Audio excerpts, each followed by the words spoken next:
मित्र हो, स्वाध्याय 7 ते 12 या चॅनलवर आपल्या सर्वांचं स्वागत आहे. तर मित्र हो, आज आपण इयत्ता 7वीचा विषय मराठी 13वी कविता आहे अनामवीरा या कवितेचा स्वाध्याय पाहणार आहोत. ही अनामवीरा जी कविता आहे ती कुसुमाग्रजांची कविता आहे. कुसुमाग्रज हे त्यांचं टोपण नाव आहे आणि विष्णू वामन शिडवाडकर हे त्यांचं नाव आहे. त्यांचा जन्म 1912चा आहे, मृत्यू 1999चा आहे.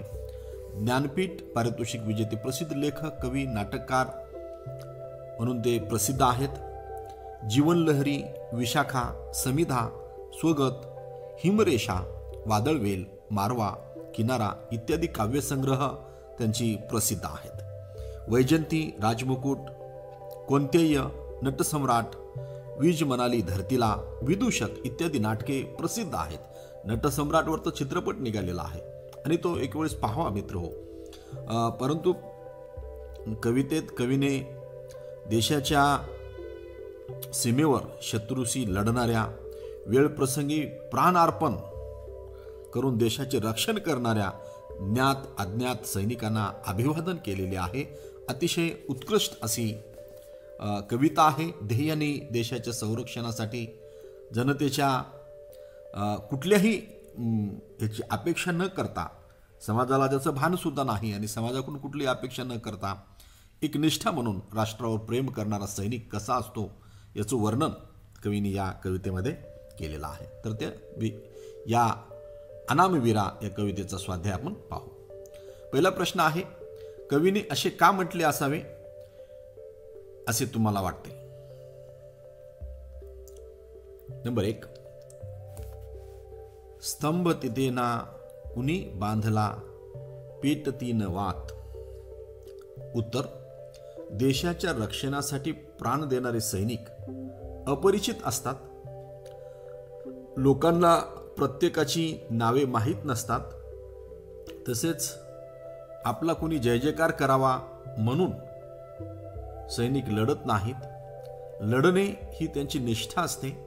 म्हणून जनतेच्या दखल न घेणाऱ्या वागणुकीवर भाष्य करताना कवींनी ही ओळ लिहिली आहे.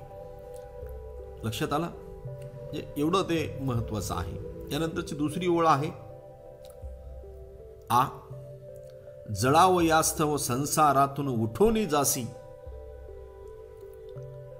काय म्हटलंय? जळावयास्तव संसारातून उठवणी जासी. उत्तर, सैनिकाचे जीवन असे असते की एकदा का लढाई सुरू झाली की त्याला घरातून कुठल्याही परिस्थितीत कर्तव्यास हजर राहावे लागते. शिवाय पुन्हा कधी घरी परत यायची शाश्वती नसते. म्हणून लढाईच्या अग्निकुंडात जळण्यासाठी तू संसाराचा त्याग करून तत्परतेने जातोस असं कवीने म्हटलेलं आहे. कुसुमाग्रज म्हणूनच ज्ञानपीठ प्राप्त प्रसिद्ध कवी आहेत, लेखक आहेत. त्यानंतरचा प्रश्न आहे, ई सफल झाले तुझेच हे रे, तुझेच बलिदान. उत्तर, सैनिकाच्या कर्तबगारीचे यशोगीत कुणीही गायक डफ घेऊन जाहीररित्या गात नाही किंवा इतिहासात त्यांची नावं कुरली जात नाहीत. कवी म्हणतात की या साऱ्या प्रसिद्धीची सैनिकाला गरज नसतेच. देशासाठी लढणे व लढता लढता वीरमरण पत्करणे हेच सैनिकाचे व्रत असते. म्हणून तुझे हे बलिदान सफलच आहे असे कवीने म्हटलेलं आहे.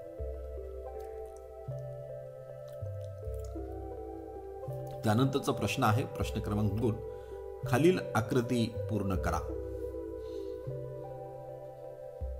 देशासाठी प्राणार्पण केलेला सैनिक अनाम राहिला आहे असे कवींना वाटते. त्याची कारणे लिहा. याची कारणे लिहिलेली आहेत. 1, अनामवीराचे कुणी स्मारक उभारले नाही. हे त्याचं कारण आहे. नंबर 2, त्याच्या स्मरणार्थ कुणी दिवा लावला नाही. नंबर 3, जनसेवा करूनही कुणाची भावना उधाणली नाही. 4. रियासतीवर त्याचे नाव कोरले नाही. कुणी शाहिराने डफाबरोबर त्याची यशोगाथा गायली नाही. देशासाठी प्राण अर्पण केलेल्या सैनिक अनाम राहिला आहे असे कवीला वाटते. त्याची ही कारणं आहेत. त्यानंतरचा प्रश्न पाहू आपण. खालील जोड्या जुळवा. अ गट आणि ब गट दिलेला आहे. धगधगता समराच्या ज्वाला, मरणामध्ये विलीन, ना भय ना आशा, नच उद्धानले भाव. ब गटामध्ये अ शांतपणे मरण स्वीकारणे, निर्भयपणे मनात कोणतीही आसक्ती न ठेवता ई भावना व्यक्त करणे आणि ई महाभयंकर युद्ध. आता ह्याच्या योग्य जोड्या लावायच्या आहेत. धगधगत्या समराच्या ज्वाला जे महाभयंकर युद्ध, मरणामध्ये विलीन म्हणजे शांतपणे मरण स्वीकारणे, मरणामध्ये विलीन, ना भय ना आशा जे निर्भयपणे मनात कोणतीही आसक्ती न ठेवता, ना भय ना आशा, नच उधानले भाव म्हणजे भावना व्यक्त न करणे, नच उधानले भाव, अशा ह्या जोड्या लावायच्या आहेत.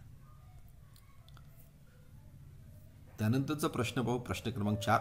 खालील शब्दांचा तुम्हाला समजलेला अर्थ लिहा. नंबर 1. अनामवीरा. उत्तर, ज्याला कुणीही ओळखत नाही किंवा ज्या वीराच्या कर्तबगारीची दखल कुणीही घेतली नाही त्याला कवीने काय म्हटलेलं आहे? अनामवीरा.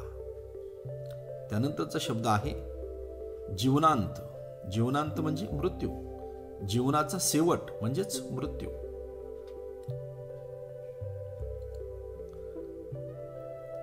संध्येच्या रेषा काय अर्थ आहे? उत्तर, संध्याकाळी जसा जसा सूर्यास्त होतो तशी क्षितिज रेषा धुसर होत जाते, काळोखात विरून जाते, तसा सैनिकाच्या जीवन रेषेचा अस्त होतो.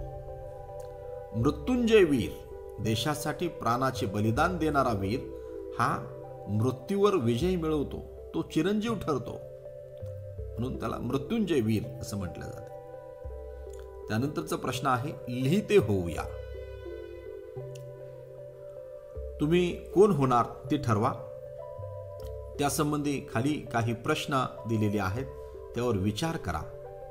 त्या प्रश्नाची उत्तरे तयार करून त्याची सलग लेखन करा. मी डॅश डॅश होणार आणि याला त्याने सर्कल केलेला आहे. आणि मग प्रश्न पहिला दिलेला आहे, मी डॅश डॅश व्हायचे का ठरवले आहे. तिथे जर तुम्ही मला डॉक्टर व्हायचं आहे, डॉक्टर व्हायचे, तर डॉक्टर व्हायचे का ठरवले आहे त्याचं तुम्हाला कारण द्यावं लागेल. शिक्षक व्हायचं आहे किंवा इंजिनियर व्हायचं आहे हे तुम्हाला लिहावं लागेल. दुसरा प्रश्न आहे, मी शिक्षक होण्याबाबत माझ्या कुटुंबातील सदस्यांची काय मते आहेत, दुसरा प्रश्न आहे. त्यानंतर तिसरा प्रश्न आहे, डॅश डॅश होण्यासाठी मी काय प्रयत्न करणार आहे. मला जर शिक्षक व्हायचं असेल तर मी काय प्रयत्न करेन, मला डॉक्टर व्हायचं असतं मी काय प्रयत्न करेन, मला इंजिनियर व्हायचं असतं मी काय प्रयत्न करेन. त्यानंतर मग शेवटचा प्रश्न आहे, मी ते बनल्यानंतर, मग शिक्षक बनल्यानंतर किंवा डॉक्टर बनल्यानंतर, इंजिनियर बनल्यानंतर भविष्यात काय काय करणार आहे हे आपल्याला सांगायचं आहे. तर पाहू मित्रहो, उत्तर, मी मोठा झाल्यावर एक शिक्षिका होणार. मी मोठी झाल्यावर एक शिक्षिका होणार. शिक्षिका होऊन मला खेड्यापाड्यातील तसेच अतिदुर्गम भागातील गरजू विद्यार्थ्यांना शिक्षणाच्या प्रवाहात समोर न्यायचे आहे. काय करायचं आहे? शिक्षणाच्या प्रवाहामध्ये समोर न्यायचं आहे. दुसऱ्या प्रश्नाचं उत्तर पहा, माझे स्वप्न पूर्ण करण्यासाठी माझे कुटुंबीय माझ्यासोबत आहेत. माझे वडील देखील एक आदर्श शिक्षक आहेत, त्यामुळे माझ्या या मतांना त्यांचा पूर्ण पाठिंबा आहे. त्यानंतर तिसऱ्या प्रश्नाचं उत्तर पहा, माझे हे स्वप्न पूर्ण करण्यासाठी मी खूप खूप अभ्यास करणार, विविध पुस्तकांचे वाचन करणार.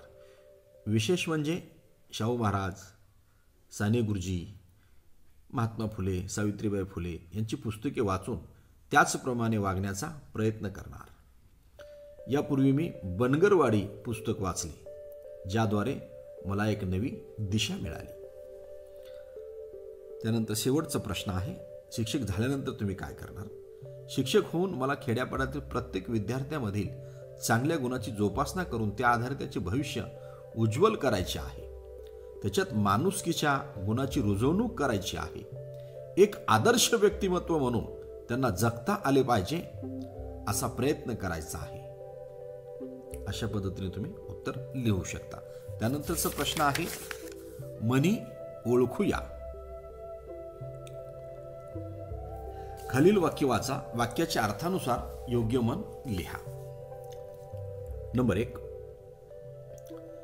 गणपतरावांकडे जोपर्यंत प्रतिष्ठेचे पद होते, कोणते पद होते? प्रतिष्ठेचे पद होते, धनसंपत्ती होती, तोपर्यंत त्यांच्याकडे येणाऱ्या पाहुण्यांचा पै पाहुण्यांचा राबता होता. जसे ते सेवानिवृत्त झाले तसा माणसाचा वावर कमी झाला आहे. म्हणतात ना, असतील सीते तर जमतील भूते. त्यानंतर दुसरं वाक्य आहे, रेहानाची कंपास पेटी हरवली. तिने ती घरभर शोधली, शेजारी पाजारीही जाऊन पाहिले, पण कंपास पेटी कुठेच नव्हती. शेवटी ती रेहानाच्याच दप्तरात सापडली. म्हणतात ना, काखेत कळसा गावाला वळसा. मामा की ऐनक प्रसिद्ध आहे. मामा डोक्यावर ऐनक लावतो आणि घर सगळं शोधतो. म्हणजे काखेत कळसा गावाला वळसा या म्हणीसाठी ते सुद्धा उपयोगी ठरेल. त्यानंतरचं वाक्य आहे, पावसात भिजणाऱ्या कावळ्याने ठरवले, पावसाळा संपला की घर बांधायचे. पावसाळा संपला, पण इकडे तिकडे फिरण्यात तो विसरून गेला. पुन्हा पावसाळा आला. पावसात भिजताना त्याला आठवले की आपण घर बांधायचे ठरवले होते. म्हणतात ना, तहान लागली की विहीर खोदायची.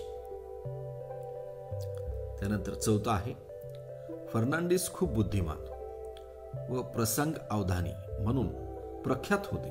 त्यांचा मुलगा फिलिप जसा जसा मोठा होऊ लागला तसा तसा त्याच्यात हे गुण दिसू लागले.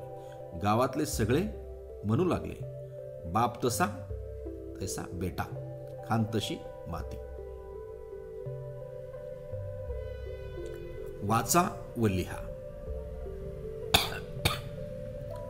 खालील उतारा वाचा व विराम चिन्हांचा योग्य वापर करून उतारा पुन्हा लिहा. आता यामध्ये आपल्याला शुद्ध लिहायचं आहे. त्या पुस्तकातल्या पॅरेग्राफमध्ये हे दिलेलं नाही. मुलांनो झाल्यानंतर कॉमा येतो, इथं आपण कॉमा दिलेला आहे. मुलांनो, शाळेत तुम्हाला अनेक मित्र असतात. मित्र असतातच्या नंतर एक पूर्णविराम येतो. तुमची काळजी घेणारे त्याच्यानंतर कॉमा येतो. तुमचे आरोग्य जपणारे असे अनेक मित्र तुमच्या सभोवती आहेत, पूर्णविराम. कोण बरे आहेत हे मित्र? प्रश्नार्थक चिन्ह. तर असा प्रश्न तुम्हाला निश्चितच पडेल, पूर्णविराम. आपल्याला फळे, फुले, सावली देणारे वृक्ष, आपल्याला पिण्यासाठी पाणी देणाऱ्या नद्या, श्वसनासाठी ऑक्सिजन देणारी हवा, आपण ज्यांच्यावर निवांतपणे राहतो अशी जमीन, अर्थातच आपल्या सभोवतालचा निसर्ग हाच आपला खरा मित्र आहे. पूर्णविराम आणि उद्गारवाचक चिन्ह. म्हणजे अशा पद्धतीने आपण हे शुद्ध लिहू शकतो. इथं ह्या गोष्टी नाहीत, ह्या गोष्टी याच्यामध्ये टाकून हे शुद्ध लिहिलेलं आहे. त्यानंतरचा प्रश्न पाहू आपण समजून घेऊया. काय समजून घ्यायचं आहे? वाक्य म्हणजे काय? काही छोटी वाक्य तयार करून त्यातील उद्देश, विधेय ओळखा आणि त्याचा विस्तार करता येतो का ते पहा. आता या ठिकाणी पुस्तकामध्ये हे दिलेलं आहे. संपूर्ण अर्थ व्यक्त करणाऱ्या शब्दसमूहाला काय म्हणतात? वाक्य म्हणतात. वाक्याचे 2 भाग असतात. ज्याविषयी सांगायचे ते उद्देश आणि जे सांगायचे ते विधेय. आलं लक्षात? हा उद्देश आहे. पाऊस पडला, पाऊस हा उद्देश आहे, पडला हे काय आहे? विधेय आहे. आणि म्हणून मग आता पुढच्या वाक्यामध्ये त्याचा विस्तार करायचा आहे. काल रात्री पाऊस धो धो पडला. काल रात्री काय आहे? उद्देश विस्तार आहे. धो धो काय आहे? पडला हे विधेय आहे, पण धो धो काय आहे? विधेय विस्तार आहे. म्हणजे अशा पद्धतीने व्याकरण याच्यातलं आपल्याला समजून घ्यायचं आहे आणि वाक्याचा विस्तार करता आला पाहिजे.